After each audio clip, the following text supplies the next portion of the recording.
Assalamu alaikum listeners. Novel name Mandare Ishq Bashamashtam. A writer Samreen Shah. Episode 3. तुम वापस आ गए? सलाहुद्दीन ने पहले उन्हें देखा फिर उसे समझ नहीं आई आखिर हो क्या रहा है। दीन, देखो इस बेचारी के साथ तुम्हारे घर वालों ने क्या किया। 4 दिन उनकी जुल्म सहती रही, बस और नहीं। दीन, तुम इस बच्चे का हक दिलवाओ उसको। और वो उस बच्ची को साकित नजरों से देख रहा था। वो तो कोई 12 साल की लड़की थी। ये 12 साल की तो नहीं लगी थी, जिसे वो बेइंतहा मोहब्बत करता था, जिसके कुर्ब के लिए वो पागल हो रहा था। और वो जब आई भी तो उसके पास किस हाल में, जिधर वो उसके हकूक से इनकार के बजाय उसे देखने से भी इनकारी हो गया था। तभी उसके ख्वाब में सिमरन रो रही थी, उसे बता रही थी कि वो उसे मारते हैं। सलाहुद्दीन, बारिश में बाहर उसको कहा गया कि वो रहे सारी रात। देखो क्या हाल हो गया। भूखी छोड़ते हैं, जानवरों की तरह पीटते हैं इसे, खाने का एक लुकमा भी नहीं देते। और उसकी सब्र की दाद देती हूँ मैं। और भी बहुत कुछ है, क्या बताऊं। उसको आलिया ने बेलन से मारा, पलवशा ने उसके मुंह पर खाना प्लेट समेत फेंका, ऊपर से हिरा ने उसके पैर जला दिए। तुम्हारे ताया ने उसके दुपट्टा सरकने पर उसको मार मार कर लहू लहान कर दिया। आगा जी सारा दिन उसे मशीन समझकर काम करवाते हैं। अस्सलाम वालेकुम लिसनर्स। नॉवेल नेम मंदर इश्क बाशमाश्तम। राइटर समरीन शाह। एपिसोड 3। वो उसके साथ बेड पर बैठा हुआ था। मोरे ने अभी उसे जूस के साथ दवाई खिलाई थी, वरना उसने रो रो कर अपना बुरा हाल किया था। मोरे को 1 मिनट के लिए लगा वो अपना जहनी तवाज़ुन खो बैठी है, लेकिन सच शुक्र ऐसा नहीं था। और अब वो सो रही थी जब उसके साथ सलाहुद्दीन बैठा हुआ उसे देख रहा था। उसके खूबसूरत चेहरे का क्या हाल कर दिया था। जहां हर वक्त गुलाबीपन, मुस्कुराहटों से उसका चेहरा गुलनार होता था, अब ऐसे लगता है जैसे कंडरी भरी हो।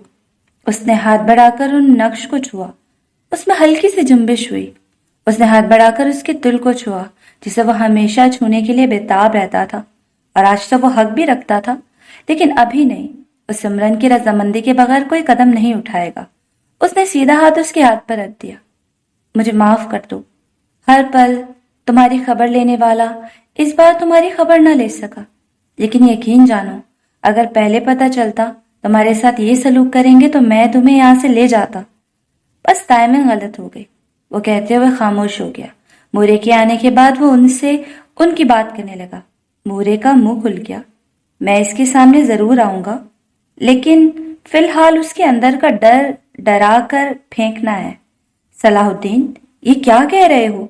मैं चाहती हूँ तुम उसे साथ ले जाओ और तुम उसे यहाँ जहन्नुम में फेंक रहे हो। यानी वो फिर से जानवरों जैसा सलूक करेंगे उस पर। पहली बात मुरे, इसको हाथ तो क्या, कोई आंख उठाकर भी तो देखे। मुझसे बुरा कोई नहीं होगा, लेकिन ये काम अब इसे भी करना है। इसे हर रिश्ते से पहले अपने आप से मोहब्बत करनी चाहिए। और वो ऐसी ही थी, अपने आप से मोहब्बत करने वाली। लेकिन मुझे अब उसको देखकर ऐसा लगता ही नहीं कि ये वही है जिससे मैंने मोहब्बत की। ये तो वो डरी सहमी चुपचाप अपने घर वालों की खातिर जानवरों जैसा सलूक सहने वाली, बल्कि नहीं, जानवर के साथ भी ऐसा सलूक नहीं होता होगा जिस तरह इसका उन्होंने मेरी गैर मौजूदगी में 4 दिन में हल कर दिया। इतना तो हाल किसी मुजरिम का जेल में नहीं होता होगा जिस तरह सिमरन का किया उन्होंने। ये कैसा इंसाफ हुआ? तो फिर मैं क्या कह रही हूँ, इधर रहेगी तो कैसे हैंडल करोगे? मेरी मानो, इसे बस ले जाओ यहाँ से। मुझसे इस बच्चे की हालत देखी नहीं जाती। मुझे खुद पर गुस्सा आता है कि इसके साथ क्यों नहीं रही। ऊपर से तुम्हारे आगा जी, उनको पहली बार गुस्सा आया था। मैं बुज़दिलों की तरह नहीं जा सकता, और अगर मैं चला गया तो ये रिवायत सारी जिंदगी चलेगी।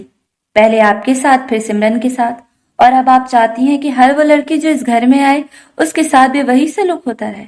नहीं, मुझे और सिमरन को यहीं रहकर इस चीज को रोकना है, और मेरी सपोर्ट सिमरन के साथ रहेगी। लेकिन उससे अपनी जंग ज्यादा खुद लड़नी है, क्योंकि इंसान अपनी जंग किसी की मदद के बगैर जबरदस्त लड़ सकता है। क्यों कर रहे हो ऐसा? वो अभी भी उसकी लॉजिक नहीं समझ पाई थी। आपको पता है मैं एक पायलट हूँ और मेरी जिंदगी का कोई भरोसा नहीं है। क्या पता क्रैश वगैरह में मर जाऊं। दीन, मुरे तड़प उठी। मुरे, हकीकत पसंद बनना पड़ेगा। फर्ज करें मैं मौजूद ना हूं तो सिमरन को इन सब का अकेले मुकाबला करना है, और ये तब मुमकिन है जब वो डरना छोड़ दे, और इसका कोई हक नहीं है उनकी खिदमत करे। ये बात इस्लाम में भी है कि सास ससुर का एहतराम अपनी जगह, लेकिन वो उनकी जायज और नाजायज नहीं मान सकती। उसको शौहर की अताअत का हुक्म है, जो कि मैं हूं, और मेरा ही हुक्म है। वो किसी की नहीं सुनेगी सिवाय मेरे। वो खामोश हो गया और मूरे चुपचाप उसे देख रही थी। ताई का क्या करोगे? वो सब संभाल लूंगा मैं। आप फिक्र क्यों करती हैं मूरे? आप फिक्र ना करें, सिमरन को कुछ नहीं होने दूंगा मैं। और उन्हें अपने साथ लगाए हुए कहने लगा। वो नजर बिस्तर पर पड़ी जहां वो लेटी थी। उस अपनी और उसकी पहली मुलाकात याद आ गई। ये अगस्त के ही दिन थे और ये मंजर जान एफ कैंडी एयरपोर्ट का था। वो यहाँ अपने मामू मामानी और नानू के पास गर्मी की छुट्टियां गुजारने आई थी। उसने अम्मी अब्बा से वादा लिया था कि अगर उसके पेपर अच्छे हुए तो वो उसे नानू के पास भेजेंगे, जो अमेरिका में रहती थी। अम्मा अब्बा शुरू में नीम रजामंद थे, मगर जैसे ही उसके इम्तिहान खत्म हुए उसके कागज पहले से बने हुए थे, लेकिन बस टिकट बुक कराना था, जो कि मामू ने करवा दिया। वो खुशी से पागल हो गए। बहन भाई के सामने पैकिंग करते उन्हें चिढ़ा रही थी। यार, कहाँ कहाँ घूमूंगी, सोच सोच के दिमाग परेशान हो गया है। वैसे नूरी, तुम्हारे लिए क्या लाऊं? नूरी का दिमाग पहले ही खराब था। उसका भी दिल था वो आपी के साथ छुट्टियां मनाने जाए, लेकिन अम्मी ने नहीं जाने दिया। गन लाएगा आप? अरे क्यों? मुझे मारोगी? हाय, कैसी बहन हो। देखना, नेक्स्ट टाइम तुम्हारे लिए फेवरेट चीज लेकर आऊंगी। बस लिस्ट बना दो। मेरे कौन से पैसे लगने हैं? मोमानी इतनी अच्छी हैं, खूब शॉपिंग करवाएंगी। नहीं चाहिए। अल्लाह करे वहां आपको कोई मिल जाए, फिर यहां तो हरगिज ना आए आप। ये बात नूरी ने कही। हाय काश मिल जाए, लेकिन दफा करो। अभी तो खेलने कूदने की उम्र है मेरी। मुझे समझ में नहीं आती मेरी क्लास वालों की। तौबा, ये कोई उम्र है लड़कों के बारे में सोचना? शादी ब्याह रोमांस। वैसे हो तो कोई हैंडसम पायलट हो। हाँ, इससे भी कोई मिरासी इससे मिरासी भी कोई शादी ना करे। वैसे आमीन। नूरी वही कोई मिले और वही रह जाए, ताकि हमारी अहमियत भी बने। हर वक्त बस ये सबकी लाडली बनी रहती है। तो तुम जलते क्यों हो, जल कुकड़े? वैसे आप ही पायलट ही क्यों? नूरी को सिमरन की बात याद आई। यार बस, पता नहीं क्यों कूल लगते हैं। आई मीन, पूरा जहाज चलाने भी कोई आसान बात है जिसमें 1000 बंदे मौजूद हों? और पता नहीं, बस अच्छा लगता है। और दूसरा, अगर मैं उससे शादी करूं तो वो मुझे जब चाहे आराम से प्लेन में बिठाए, उड़ा कर ले जाए। मैं कोकपट में बैठकर हवाओं और बादलों को करीब से देखूं, वो मुझे आगे का मंजर दिखाए। बस बस रैनी मोहतरमा, अपनी ख्वाब की दुनिया से निकलें और पैकिंग करें। मेरे लिए अच्छी सी शॉपिंग करके आना, वरना उधर ही बैठे रहना। असल कहता हुआ चल पड़ा और वो उसे घूरने लगी। फिर ऊंची आवाज में बोली, अम्मा, अपने इस नालायक बेटे को समझाएं, तमीज से बात करें मुझसे, और तुम मदद कराओ मेरी। दो ये चिप्स। वो चिप्स का पैकेट खींचकर उसे हुक्म देती बिस्तर पर बैठ गई। वो घोड़े को इतना तेजी से चला रहा था कि सामने खड़े उसके बंदे भी घबरा गए। आज सलाहुद्दीन साहब को क्या हो गया? ऐसे मिजाज तो पहले कभी नहीं थे। पहली बार हवेली में उनकी धाड़ सुनी, पहली बार सख्ती से सबके सामने पेश आए, और पहली ही बार नाश्ते के वक्त सिद्रा के सामने जोर से प्लेट फेंकी, और उसे जो सुनाई कि सारी लड़कियां ताई समेत काम गईं। आगा जान जो कि कमरे में नाश्ता करते थे, उन्हें बाद में पता चला, और ताया और लड़के घर में नहीं थे। ताई भी उसके गुस्से को देखकर घबरा गई। और ये दुपट्टा क्यों उतरा हुआ है तुम्हारा? घर के कायदे कानून भूल गई हो या मैं याद दिलाऊं? वो हिरा को बोला, जो दुपट्टा कभी सिरे से लेती ही नहीं थी। हाँ, जब आगा जान या कोई गैर सामने होता तो मजबूरन ले लेती। वो सबको झटका लगा। सलाहुद्दीन इतना लिबरल था, उसे कभी फर्क नहीं पड़ता था। उसके लिए सब बराबर और एहतराम के काबिल थे, लेकिन आज बिल्कुल मुख्तलिफ लग रहा था। हिरा को गुस्सा तो सख्त आया, लेकिन ताई की नजरों पर उसे मजबूरन लेना पड़ा। और ऐसा नाश्ता तो बना दिया, मगर मेरा लंच खराब हुआ। माइंड इट, मैं लिहाज नहीं करूंगा। और तुमने कपड़े इस्त्री किए मेरे? सलाहुद्दीन, क्या हो गया है तुम्हें? वो बहनें हैं तुम्हारी, ये काम नौकरों का है, उन्हें करने दो। राइट, काम तो नौकरों का है, लेकिन मुझे खबर क्या मिली है, आजकल नौकर छुट्टी पर हैं। और आधे यही रहकर मौज उड़ा रहे हैं। अभी 4-5 दिन से वैसे ही घर किसने संभाला, आपने या आपके बच्चों ने? वो बहुत तल्ख लहजे में उनसे पूछ रहा था। बताएं ताई, मुझे हर खबर थी। मेरे माँ के पास मत भागिएगा और न ही उसके पास जाइएगा। उसका मेरे से ताल्लुक नहीं है तो आप सबसे भी कोई ताल्लुक नहीं है। हमने तो उसे देखा भी नहीं है। हमने अपने घर पर मनहूसियत थोड़ी फैलानी है। बस वो बदतमीजी करने लगी, थोड़ी सी सजा दे दी और अब तक तो उससे कुछ नहीं कहा, बस पहले दिन ही सुनाया था। मैंने आपसे पूछा इस बारे में? सलाहुद्दीन एक बार फिर बोला। लहजे में भरपूर सख्ती थी। अगर मेरा उससे ताल्लुक नहीं है तो किसी भी फर्द का उससे कोई ताल्लुक नहीं है। इसका कोई जिक्र नहीं होना चाहिए।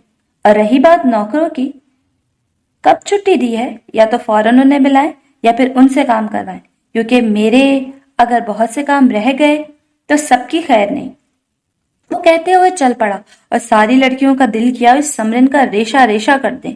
और वो बेचारी बुखार में बेहोश, मालूम नहीं उसके लिए लड़ रहा है, उसकी ढाल बनकर खड़ा है और वो अभी भी बेखबर थी। जरा उसको ढूंढो, किधर दफान हो गई है। मेरे ख्याल में जरूर उस कोयली के पास गई होगी। आई हम दर्द बनने, दिल तो कर रहा है उसको खत्म कर डालूं। वह नफरत से कहते हुए बिस्तर पर बैठी थी, साथ में हिरा उनकी टांगे दबा रही थी।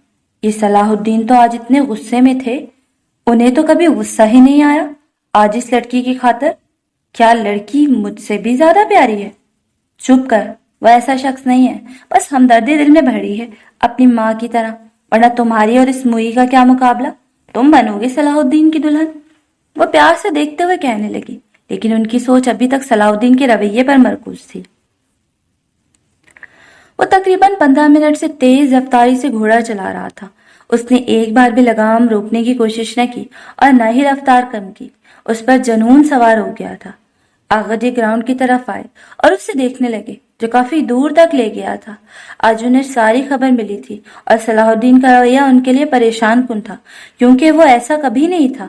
आज एक लड़की के सलूक पर इतना रिएक्ट, इतना तो उसने अपनी माँ के वक्त नहीं किया था, और आज एक अनदेखी अनजानी सी लड़की के लिए इतना गुस्सा। कुछ तो गड़बड़ थी। सलाहुद्दीन इस तरफ आया तो आगा जी को देखकर उसने तेजी से लगाम से घोड़े को रोका, वरना घोड़े ने सीधा आगा जान के कपड़े खराब कर देने थे। उसने घोड़ा रोक दिया, मगर एक बार फिर आगा जान की तरफ नहीं देखा। खान, नाराज हो? आगा जान ने सपाट लहजे में कहा। सलाहुद्दीन काठी से उतरा और घोड़े की तरफ मुड़कर उसकी पुश्त पे हाथ फेरकर मुलाजिम को इशारा किया कि अब इसे ले जाए। 3 बात कर रहा हूं तुमसे। बोलिए आगा जान, सुन रहा हूं मैं। तुम नाराज हो? वो तस्दीक चाह रहे थे। नहीं, मैं भला क्यों नाराज हूं? तो आज इतना गुस्सा क्यों चढ़ा है, जबकि मेरे दीन को तो गुस्सा नहीं चढ़ता। इंसान हूं, गुस्सा आ जाता है। वो अपनी जीन्स की जेब में हाथ डालकर इधर उधर देखने लगा, मगर वो आगा जान को नहीं देख रहा था। तुम इस लड़की से मिले क्या? वो अब की बार उनकी तरफ देखने लगा। सबसे पहली बात, वो इस लड़की को अब रहने क्यों नहीं देते? जिंदगी उसकी कैद कर दी आपने। वो कहीं नहीं जाएगी मूरे की तरह, इसलिए प्लीज स्टॉप इट। अच्छा, एक बात बताएं, बस इस सिमरन पे जुल्म करने से हादी वापस आ जाएगा? अगर ऐसा है तो आप अपनी पिस्तौल निकालें और खून का बदला खून कर दें, हिसाब बराबर। लेकिन गैर इंसानी सलूक हरगिज बर्दाश्त नहीं करूंगा मैं। तो वह खबीस की बच्ची तुम्हारे पास आई थी, वो धाड़े। सलाहुद्दीन का चेहरा सुर्ख हो गया। लैंग्वेज आगा जान, वो उससे ज्यादा तेजी से बोला। आगा जान को झटका लगा।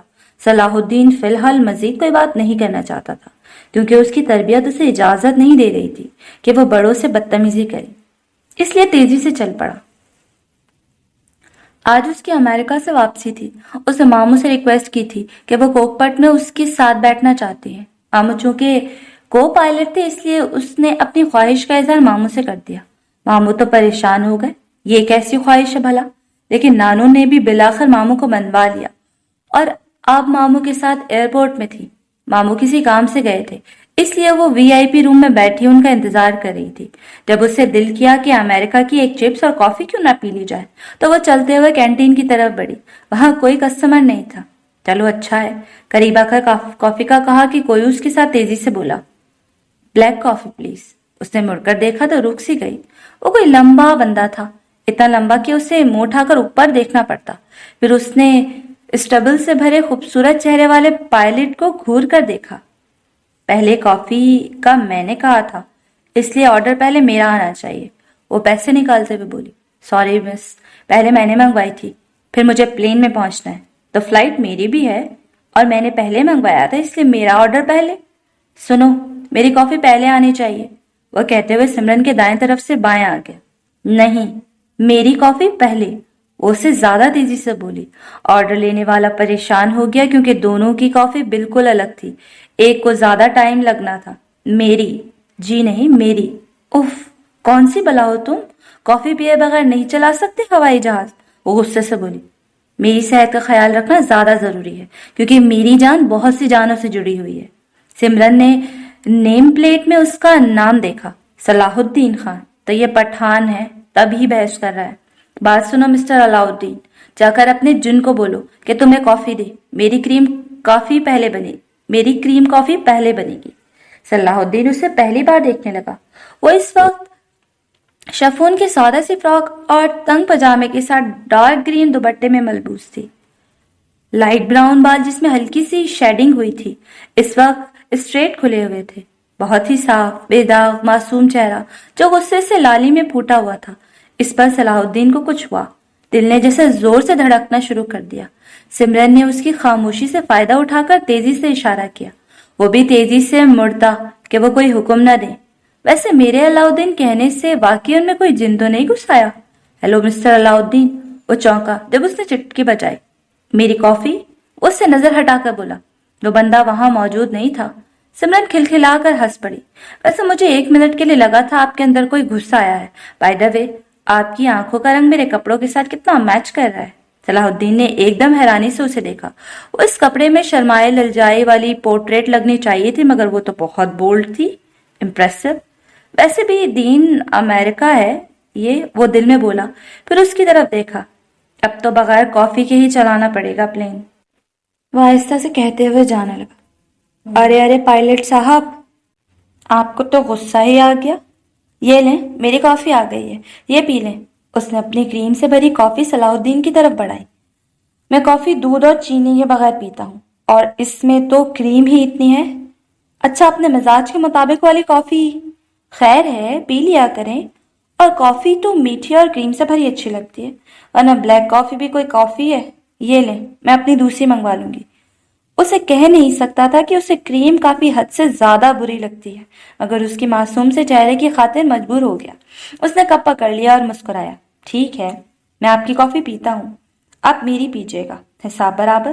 ہائے اللہ، میں نے مر جانا ہے، ایک دفعہ ایسی ہی کوا سمجھ کر پیا تھا میں نے، ممانی کو پتا تھا، پھر تو بس پورا دن دان برش مار کر کبھی منٹ کبھی فلیور والی چیز کھائی، تب بھی کڑواہٹ نہیں گئی میری۔ توبہ ہے، آپ میری پیئیں، میں اپنے لیے منگواتی ہوں۔ صلاح الدین ہنس پڑا۔ اس نے مسکراتی نظروں سے اسے دیکھا جو اب کافی کے ساتھ کچھ اور بھی منگوا رہی تھی۔ صلاح الدین اسے مزید جی بھر کر دیکھنا چاہتا تھا مگر اسے جانا تھا، لیکن دل سے دعا نکلی تھی اور بڑی شدت سے نکلی تھی کہ وہ اسے دوبارہ دیکھ سکے۔ شکر ہے اللہ تمہارا بخار کم ہوا، ورنہ میں دین کو کہنے والی تھی کہ تمہیں ڈاکٹر کے پاس لے جائے۔ آنٹی، مجھے تو بہت بڑی سزا ملے گی، وہ بھاری آواز میں بولی کیونکہ اس کا گلا بھی بہت خراب تھا۔ نہ میری چندا، کوئی ہاتھ تو لگائے تمہیں، اور خبردار تم نے مار کھائی کسی سے۔ اب انسان جب تک خود نہیں چاہتا کوئی طاقتور اسے نہیں روک سکتا، اس لیے اب تم اس ظالم کی ظلم نہیں سہو گی، اور ان کا کوئی حق نہیں بنتا تم پر۔ وہ اس کا ماتھا چومتے ہوئے بولی، اگر آنٹی، بے بسی اور رشتہ ایسی زنجیر ہے جو آپ کو باندھ دیتی ہے، آپ کو ہر ایکشن کا ری ایکشن کرنے سے روک دیتی ہے۔ میں کبھی بھی اپنے اوپر ظلم نہ ہونے دیتی۔ اگر اچانک ہی میرے ماں باپ کے سامنے میرے بھائی بہن کی قیمتی جانیں نظر آتی ہیں جو میرے ہی ہاتھوں سے گوائی ہی جائیں گی اگر میں نے اپنے آپ سے محبت کی۔ دروازے پہ کھڑا صلاح الدین غور سے اس کی بات سن رہا تھا۔ کچھ سوچتے ہوئے اس نے دروازہ کھول دیا تھا اور اندر داخل ہوا۔ سمرن سمجھی وہ لوگ ہوں گے، وہ ڈر گئی اور واقعی کسی مرد کو دیکھ کر پہلے تو اس کا دل بند ہونے لگا، پھر ٹھہر گیا۔ وہ ان آنکھوں کو کیسے بھول سکتی تھی جو اس کے فیورٹ کپڑوں سے ملا کرتی تھی؟ مورے نے مڑ کر دیکھا اور مسکرائی۔ یہ ہے میرا بیٹا، اور تمہارا شوہر سمرن صلاح الدین۔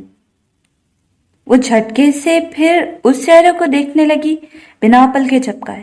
وہ اس کا چہرہ بے شک بھول گئی تھی، مگر جو اس کی آنکھیں، نام اور کام نے کیا تھا اسے ایک سیکنڈ میں سارا یاد آ گیا تھا۔ وہی تو تھا پائلٹ جس کے ساتھ وہ کوکپٹ میں بیٹھی تھی۔ وہ پلین کے اندر اپنے ماموں کے ساتھ چلنے لگی جب ایئر ہوسٹس نے روکا۔ میم آپ کا ٹکٹ؟ وہ رک کر مڑی۔ ساشا یہ میرے ساتھ ہے۔ پھر بھی سمرن ٹکٹ دکھا دو۔ یہ کوکپٹ میں آپ کے ساتھ بیٹھیں گی؟ یس، پاگلوں والی خواہش ماموں۔ سمرن نے انہیں ہلکی سی گھوری دکھائی۔ وہ دکھا کر اب ان کے ساتھ چل پڑی۔ ماموں مڑے۔ یہ دروازہ کھولو، پیچھے والی سیٹ، اس میں بیٹھو اور بیلٹ کی نہ سمجھ آئے تو میرے پائلٹ سے پوچھ لینا۔ وہ سر ہلاتی ہوئی آگے بڑھی اور جا کر کوکپٹ دروازے کی طرف پہنچی۔ سامنے ایئر ہوسٹس کھڑی تھی۔ اس نے وجہ بتائی۔ وہ سر ہلا کر کوٹ دبانے لگی۔ اچانک دروازہ کھلا اور وہ اندر آئی۔ پائلٹ بیٹھا ہوا کافی کے سپ لے رہا تھا۔ جب دروازہ کھلنے کی آواز پر مڑا تو جھٹکا لگا۔ آپ؟ ارے آپ کیسے ہیں علاء الدین صاحب؟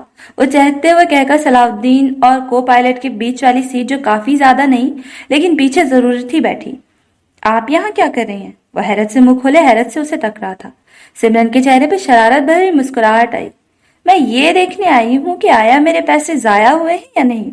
Good job. تو کیسی لگی میری کافی؟ وہ مسکرایا۔ شوگر کے بجائے لگتا ہے شوگر کین ہی ڈال دیا اس میں۔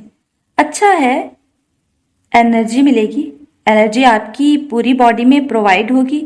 آپ کی باڈی تندرست تو رہے گی نا، آپ کا بی پی لو نہیں ہوگا، آرام سے پلین چلائیں گے۔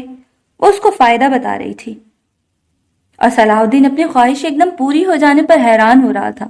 وہ اس کو دوبارہ دیکھنے کا خواہش مند تو تھا اور وہ دوبارہ نظر آ گئی، لیکن اس نے یہ کبھی سوچا نہ تھا۔ شوگر کا کیا کہیں گی آپ جو مجھے یقیناً اس کو پینے سے ہو جانی ہے؟ اب اتنی بھی میٹھی نہیں ہے، بس جو آپ اتنا کڑوا پیتے ہیں نا اس لیے زیادہ محسوس ہو رہا ہے۔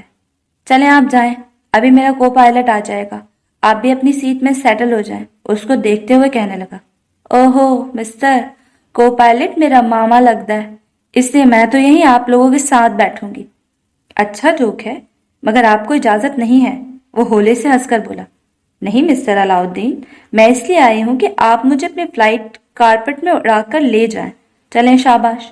دیکھیں میڈم، یہ کوئی ڈزنی ورلڈ نہیں ہے جو میں آرام سے سب کچھ کر دوں۔ آپ سے امید بھی نہیں ہے، مجھے تو یہ سب میرا پرنس چارمنگ کرے گا۔ اور وہ پرنس چارمنگ ہے کون؟ صلاح الدین کو پتہ نہیں کیوں ناگواری ہوئی اس کی بات سے۔ فی الحال تو کوئی پتہ نہیں۔ خیر یہ بتائیں، یہ پلین کے ہینڈل میں اتنی طاقت ہوتی ہے کہ یہ پورا پلین ہی اٹھا لے، جس میں درجن بھر لوگ ہوتے ہیں؟ واقعی میں یہ کتنی طاقتور چیز نہیں لگ رہی؟ وہ پہلے اس کے معصوم چہرے کو دیکھ رہا تھا جو اسے سوال کر رہی تھی، اور اس کی نظریں ہینڈل پر گئی۔ کوئی کیا اتنا معصوم، اتنا پیارا بھی ہو سکتا ہے؟ دروازہ کھلا۔ وہ ایک دم گڑبڑا گیا، جلدی سے منہ موڑا۔ السلام علیکم کیپٹن، ماموں صلاح الدین کو دیکھتے ہوئے بولے۔ صلاح الدین نے ان کی طرف دیکھا تو ہلکا سا مسکرایا۔ وعلیکم السلام سر۔ تم نے ابھی تک بیلٹ نہیں باندھی؟ پاگل لڑکی، کیا سوچ رہی ہو؟ ماموں یہ مجھے بیٹھنے نہیں دے رہے، کہتے ہیں جاؤ۔ میں نے جب آپ کا حوالہ دیا تو مسٹر بلیو ہی نہیں کر رہے۔ وہ صلاح الدین کو گھری دکھا کر ماموں کو بولی۔ اوہو، صلاح الدین کو تم نے صحیح سے بتایا بھی نہیں ہوگا۔ صلاح الدین یہ ہے میری بھانجی سمرن، اور اس کی خواہش تھی کہ یہ سارا سفر میرے ساتھ کرے، اور اس کوکپٹ دیکھنے کا بہت شوق ہے اسے، اس لیے پلیز اجازت دے دو۔ ماموں آپ اجازت کیوں مانگ رہے ہیں؟ آپ کا بھی اتنا ہی حق ہے اس پلین پر جتنا ان کا۔ بس میں نے کہہ دیا، میں بیٹھوں گی، ڈن، کوئی روک کے دکھائے۔ صلاح الدین نے اس کے سرخ چہرے کو دیکھا تو کہکا لگائے ہنس پڑا۔ وہ اسے دیکھنے لگے اور پھر ٹوپی اس کی سر سے اٹھائی۔ صلاح الدین کا ایک بار پھر حیرت سے منہ کھل گیا۔ سمرن نے خود پہن لی۔ ماموں کیسی لگ رہی ہوں میں؟ پائلٹ ہوتی نا، کیونکہ کوکپٹ میں بیٹھی ہوں، ویسے بھی آپ ٹوپی کے بغیر ہی چلائیں، کون سا اس میں پاور ہے؟ رہنی ایسے نہیں کرتے، واپس کرو۔ نہیں رہنے دیں، ٹھیک ہے۔ وہ دلچسپ مسکراہٹ سے اسے دیکھنے لگا جو بہت پیاری لگ رہی تھی۔ چلو اب بیلٹ باندھو، وہ کہنے لگا، اور صلاح الدین کو پہلے سے پتہ لگ گیا یہ سفر اس کا سب سے حسین سفر ہونے لگا ہے۔ وہ اسے دیکھ رہا تھا اور وہ اسے دیکھ رہی تھی۔ ایسا لگتا تھا یہ نظریں ایک دوسرے سے ہٹیں گی ہی نہیں۔ बस काली आंखें हरी आंखों को ही देखती जाएंगी। बिलाखिर सिमरन को एहसास हुआ वो सलाहुद्दीन नहीं है, वो एक भाई है जिसके भाई का कत्ल हुआ है, और उस भाई का कातिल वो ठहराई गई थी। या शायद उसे कातिल बनना पड़ा था, इसलिए तेजी से नजर झुकाई और डर के मारे चेहरा मजीद झुकाया, और सलाहुद्दीन को उसका ये सब करना बहुत शिद्दत से महसूस हुआ। वो ऐसी तो ना थी, वो ऐसी क्यों हो गई? नहीं, उसे ऐसा नहीं होना चाहिए था। मुझे आपको अदील बुला रहा है, वो शायद आपके कहने पर कुछ लाया है, मुझे नहीं दे रहा। अच्छा तुम आओ, मैं जाती हूँ, वो कहकर उठ पड़ी कि सिमरन ने हाथ पकड़ लिया। उसकी आंखें झिलमिला गई। प्लीज मुझे अकेला ना छोड़ें, प्लीज, वो तड़पते हुए बोली थी, और उसके तड़पने पर सलाहुद्दीन को शदीद तकलीफ हुई थी। उसका बस नहीं चल रहा था सबको आग लगा दे जिसने उसकी मोहब्बत को तकलीफ पहुंचाई। मूरे, आप जाएं। उसने सिमरन की तरफ देखा और सिमरन का चेहरा खौफ से सफेद पड़ गया। वो पायलट नहीं, एक खून आशाम दरिंदा मालूम हो रहा था जो उसे निगल लेगा। मूरे ने उसका चेहरा थपथपाया। कुछ नहीं होता चंदा, ये तुम्हें कुछ नहीं कहेगा, वो प्यार से कहती जाने लगी, और वो मुंह पर हाथ रखे अपने सिसके दबाने लगी। इतना डर? ये लड़की धड़ल्ले से उसकी कैप उतरवा कर हंस हंस कर बात करती, बहस पे बहस किए जाती। बार बार बीच में तंग करना उसका खासा था, मगर इतने टॉर्चर ने उसे डरा कर रख दिया था। मूरे ने सलाहुद्दीन का कंधा थपथपाया। सलाहुद्दीन मुस्कुरा भी ना सका, तसल्ली वाली भी नहीं, क्योंकि उसकी मोहब्बत को तोड़ा तो वो कैसे मुस्कुराता। दरवाजा बंद हुआ। उधर ही सिमरन की सांसें थमी। वो लब काटती डर के मारे कांप रही थी और चेहरा झुकाए रोने में मसरूफ थी। सलाहुद्दीन उसे देखता रहा। रोना बंद करो, उसने बड़ी नरमी से कहा, और सिमरन ने डरकर अपने आंसू जल्दी से साफ किए। सलाहुद्दीन इतनी ताबेदारी पर देखता रह गया। उसने गला खनखारा। उठो, वो घबरा कर उठने लगी। सलाहुद्दीन उसकी साइकी चेक कर रहा था, वो उठ गए। बैठो, वो बैठ गई। उठो, वो पहले हैरान हुई फिर उठ पड़ी, डर के साथ अब हैरत थी। बैठो, वो उसके बर्दाश्त देख रहा था, हालांकि ये तो कुछ भी नहीं था। मजीद 4 दफा ऐसे कहा और वो करती गई। सलाहुद्दीन ने गहरा सांस लिया। जाओ, जाकर छत में खड़ी हो जाओ, रात तक वहीं खड़ी रहना। उसका दिल छन से टूटा। वाकई में ये सब जैसा निकला। सिमरन कदम उठाती आगे बढ़कर उसकी साइड से गुजरने लगी थी जब सलाहुद्दीन ने उसका बाजू पकड़ा। अब सिमरन को लगा वो मारेगा, वो बहुत ज्यादा मारेगा।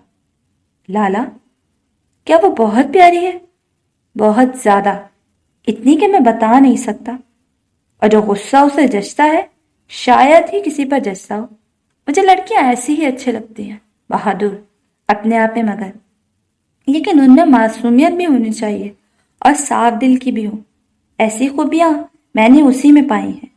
बस आगा जान से बात कर लूं, लेकिन वो बहुत छोटी है। हाय लाला, कहीं तुमने बच्ची तो पसंद नहीं कर ली? पागल हो, वो 18-17 की होगी, उससे कम नहीं। फिर ठीक है। ऐसे लाला, वाकई उससे सच में मोहब्बत करते हैं या दिल लगी? सलाहुद्दीन ने हादी की गर्दन दबोची। तेरी तरह नहीं हूं, वो पहली और आखिरी लड़की है जो मेरे दिल में बस चुकी है। अगर ऐसा है लाला, तो फिर उससे सच्ची वाली मोहब्बत करना और उसको तकलीफ मत देना, क्योंकि वैसे तो मुझे भी पता है आप किसी को तकलीफ नहीं देंगे, लेकिन वैसे ही कह रहा हूँ, जो मोहब्बत करते हैं उनको आजमाया भी जाता है कि वो उनसे कितनी मोहब्बत करते हैं, और उसको भी आजमाया जा रहा था क्योंकि वो उससे बेइंतहा मोहब्बत करता है। उसने सिमरन को देखा जो आंखें भींचे अपनी मार के लिए तैयार थी। दिल कर रहा है तुम्हें इतना मारूं तुम्हारी ये हरकतें देखकर। पागल हो तुम, वो गुस्से से बोला। वो और ज्यादा डर गई। मैंने कुछ नहीं किया। आंसुओं की बूंदें उसके चेहरे से फिसलकर नीचे गिरने लगी। कुछ नहीं किया? इतना सब कुछ करके कहती हो कुछ नहीं किया? उसे सिमरन का दूसरा बाजू पकड़ा और उसका चेहरा ऊपर किया। सिमरन ने नजरें नीचे कर ली। मेरे भाई ने गाड़ी, वो एकदम से फूट फूट कर रोने लगी। रोना बंद करो। अब वो तेजी से कहने लगा कि उसने लब दबाकर अपने सिसके रोकी। उफ! सलाहुद्दीन ने थके हुए अंदाज में आंखें बंद की और फिर उसने सिमरन के गिर्द बाजू लपेट कर उसे अपने साथ लगाया। सिमरन साकित हो गए। اور پھر وہ اس کے سینے میں منہ دے کر روتی گئی۔ ایک مہربان بازو نے اسے کھل کر رونے پر مجبور کر دیا، اور وہ اس کے ماتھے پر لب رکھے کچھ نہیں بول رہا تھا، بس اس کے اندر کے بوجھ کو ختم کر رہا تھا، اور فی الحال یہ بہت ضروری تھا۔ اس لڑکی کو بلاؤ۔ آغا جان پرسوچ نظروں سے کھڑکی کو دیکھتے ہوئے ملازم کو بولے، صاحب میں نے کیا کہا ہے؟ وہ دھاڑے۔ وہ دین لالا نے منع کیا ہے صاحب کہ کوئی بھی اس کے پاس نہیں جائے گا۔ دین اس گھر کا بڑا ہے یا میں؟ اگر تم اس لڑکی کو 2 منٹ میں میرے سامنے نہیں لائی تو تمہیں چیر کے رکھ دوں گا۔ اچانک تایا اندر داخل ہوئے اور ان کے سامنے آئے۔ اس صلاح الدین کو کیا ہوا ہے؟ اس نے اس لڑکی کی خاطر میری بیوی اور بیٹی سے اونچی آواز میں بات کی، ہیرا اور باقی لڑکیوں سے کام کروایا۔ یہ سب کیا ہے؟ ہماری لڑکیوں پہ حکم کسی نے آج تک نہیں چلایا۔ وہ ہوتا کون ہے؟ وہ خاصے برہم لگ رہے تھے۔ مجھے لگتا ہے اس نے بتایا ہوگا، یا وہ خود لڑکی چل کر آئی ہوگی۔ میں اس لڑکی کو اب گولی سے اڑا دوں گا اگر میرے بیٹے کو مار کر یہاں راج کرنے کا سوچا۔ یہ اس کی بہت بڑی غلط فہمی ہے۔ کتے نہ چھوڑ دیے اس کے آگے تو میں بھی خان نہیں، انہوں نے غضبناک لہجے میں کہتے ہوئے اپنے چادر کو زور سے جھاڑ کر کندھے پر ڈالی۔ اور آپ اپنے پوتے کو کھلی چھوٹ نہ دیں، مت بھولیں وہ اس کلموہی کی ہی اولاد ہے جس نے ہمدردی کے سارے ریکارڈ توڑے ہیں۔ ایسے نہیں کرنا، مت بھولو، دین حق اور سچ کا ساتھ دے گا، چاہے اس کی جان کیوں نہ چلی جائے۔ اس نے کچھ مہینے پہلے ایک لڑکی کا ذکر کیا تھا جس سے وہ محبت کرتا ہے، لیکن وہ ہماری ذات سے نہیں تھی۔ مجھے خاصا اعتراض ہوا، لیکن میرا خیال ہے صلاح الدین کی توجہ اس کی طرف کرنی پڑے گی تاکہ وہ اس لڑکی کے چکروں سے پیچھے ہو۔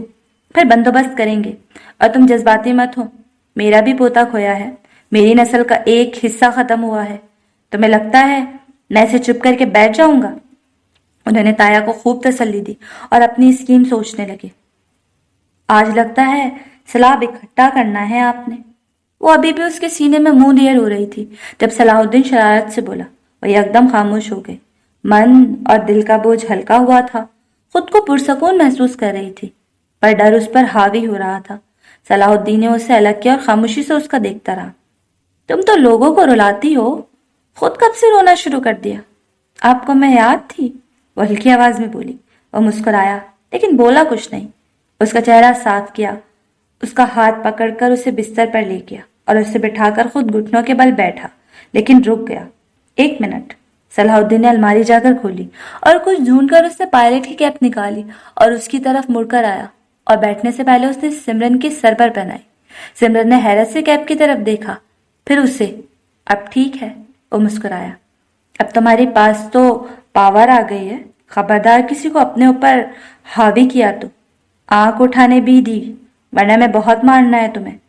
وہ مسکرا بھی نہ سکی اور صلاح الدین پریشان ہو گیا۔ وہ کچھ رد عمل کیوں نہیں کر رہی؟ ذرا سا مسکرا بھی دیا۔ صلاح الدین نے اس کے آگے اس کے ہاتھ دیکھے جو سوجے ہونے کے ساتھ ساتھ جلے ہوئے بھی تھے، اور ایک ہاتھ پہ ابالے بھی پڑے ہوئے تھے جو پھٹ کر چھالے کی صورت بن گئے۔ یہ کس نے کیا تھا؟ اب اس کے لہجے میں سختی آ گئی۔ سمرن نے ہاتھوں کو دیکھا اور اپنے ہاتھ کھینچے۔ میں کچھ پوچھ رہا ہوں، اور چپ کر کے سہتی رہی۔ یاد ہے وہ مشین تمہارے ہاتھ پر لگا تھا؟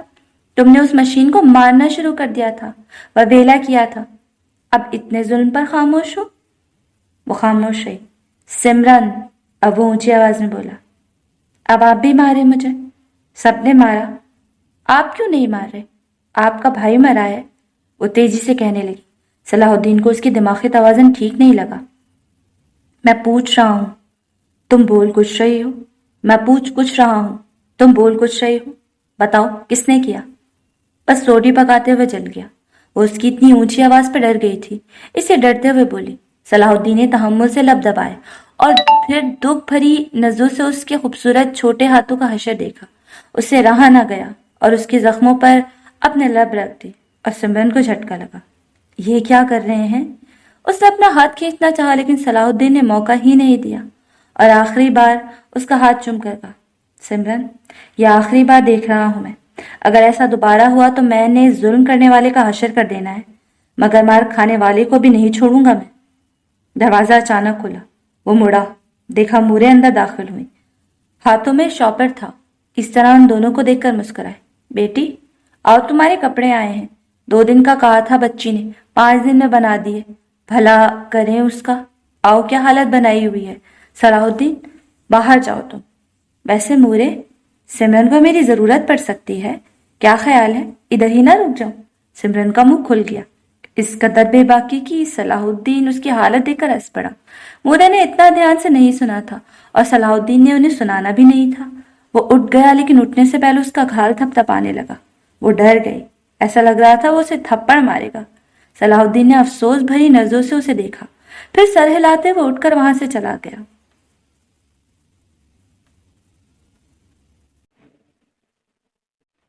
السلام علیکم۔